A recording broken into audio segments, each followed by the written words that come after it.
Heat waves are hitting Europe. And are you dreaming of the north for your next bike trip? Over the Arctic, days are getting long, sometimes even too long thanks to the midnight sun. And the temperatures are mild enough that you won't regret the heat waves in the southern latitudes. So, is Norway in general and Lofoten Islands in particular a perfect destination? Let's check it out.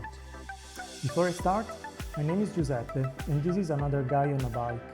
This channel aims to tell stories about bikepacking trips. So it doesn't matter if you are new into bikepacking or if you are a well-seasoned traveler. Consider subscribing and let me know if you've been already to Norway or if you are planning to go anytime soon. In the first part of this video, I want to talk about the pros I met along the way in the Lofoten Islands. The first point is the flights. We found very reasonable prices, even though we booked quite late and during the high season. Norwegian Airlines charged us 80 euros to bring our bike back and forth. For comparison, other companies were asking up to 300 euros for the bike only. Where to start? We flew to Tromsø. And if there are any Norwegian looking at this video, please let me know in the comments if my pronunciation is at least good enough. And we loved the city. We were very happy of our choice. However, many other cyclists decide to travel from Bodø and take the boat to the Lofoten Island. Narvik is also another option, but we excluded it because of the road. And hold on with me until the cons part and I'll tell you why. Roads and scenery. Roads are in quite good conditions and the scenery, well, is just spectacular behind every corner. In Norway, I was amused all the time because of the beauty around me. The dramatic view of the fjords is the perfect background for a bike trip. Next point is elevation. The good news about elevation is that there is no elevation. At least if you follow the main road, the E10. If you follow this road, you won't find too many climbs. And this makes this kind of a road and trip ideal for a wide range of cyclists. Camping is easy. Along the way there are different campsites. Some of them are more beautiful than others, but in general they are pretty good. During the high season, some of them can get very crowded, especially considering camper vans and cars. But in general it shouldn't be a problem to find a spot for a tent if you are on the bike. In Norway, it's also possible to do wild camping, so that could be the option for you if you prefer to hear the sound of nature. Or maybe just be woken up by a moose. Sorry moose for stealing your bed. Next time we try not to bother you, promise. If you are watching this video, you are probably a nature lover, so you don't need me to remind you to respect it. Oh, by the way, did you know that Norway is famous to have some of the most beautiful public toilets in the world? Check it out and maybe that could be a nice private experience to try. Food and services. In the Lofoten there are small and bigger towns. There are restaurants, cafes and eateries on the way, but some areas might be less served, especially between the towns.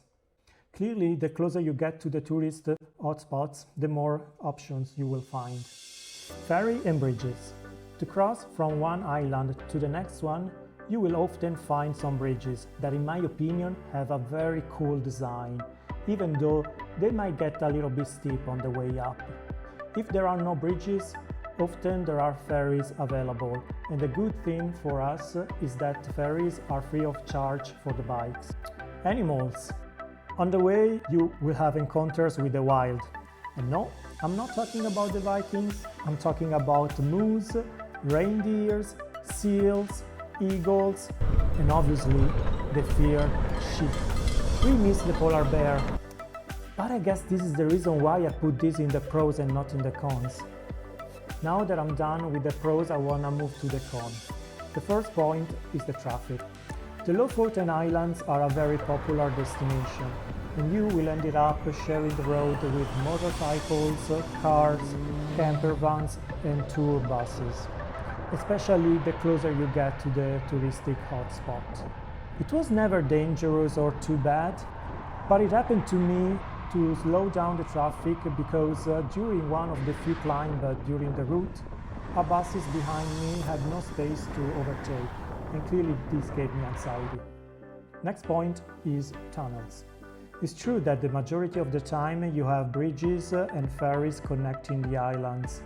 However, it happened that for a couple of times we had to go through some tunnels that go under the sea level. Believe me, it's not nice. Tunnels are cold, dark and scary. And once you reach the bottom, you have a steep climb back up. A car even honked at me, which was really unpleasant during the 8% climb. And this is exactly the reason why we excluded Narvik Airport. The way from Narvik to Ha, I'm not sure, includes this one I need to read. Sørdalstunnelen,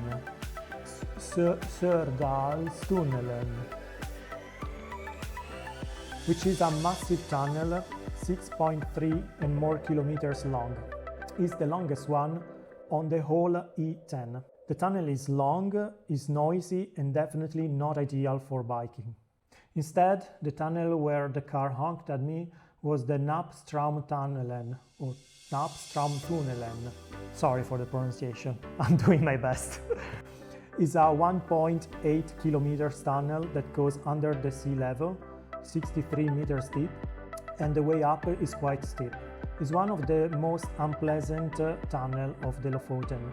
However, visit Lofoten.com currently say that the ferry that previously ran between Ballstad and Nusfjord is no longer in service, and also notes that in 2026 the tunnel, the Napstrandtunnelen, is undergoing renovation with special arrangements for cyclists.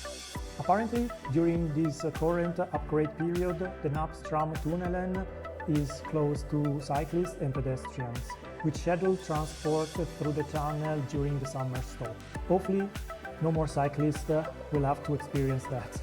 Smaller tunnels instead have a dedicated traffic light for cyclists that you have to push to alert the drivers.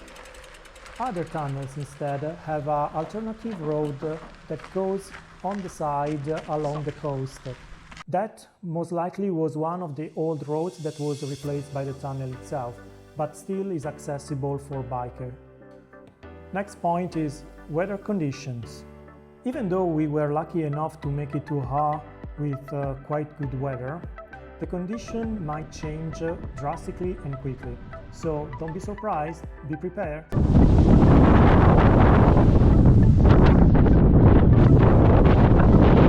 Just a little bit windy. On the way back, we had to stop 4 days in Svolvær due to a weather alert. The wind was so strong that the rain was horizontal. For this reason, and to save time, we decided to make it from Svolvær to Tromsø by boat. And here I come with my last point for the cons, the Hurtigruten boat. I'm sorry to criticize this company's service, but the Hurtigruten boats are not recommended for cyclists at all. They are cruise boats, quite old-fashioned in my opinion and extremely expensive. And that's the reason why we decided to not take the cabin. However, even without the cabin, the price was still very expensive and the service debatable. We thought to be the only ones not taking the cabins, but we were wrong. Expect the common area to be crowded of people competing to catch the best spot. Despite benches or armchairs, we didn't sleep at all. And the reason is that people keep on walking around and the cleaning personnel start vacuuming at 4 AM. Like, really? My suggestion here is to plan ahead to avoid this mistake. So, are Lofoten the perfect destination? While perfection does not exist, the beauty of these enchanted places completely covers the few cons. I loved Norway so much that I will surely be back.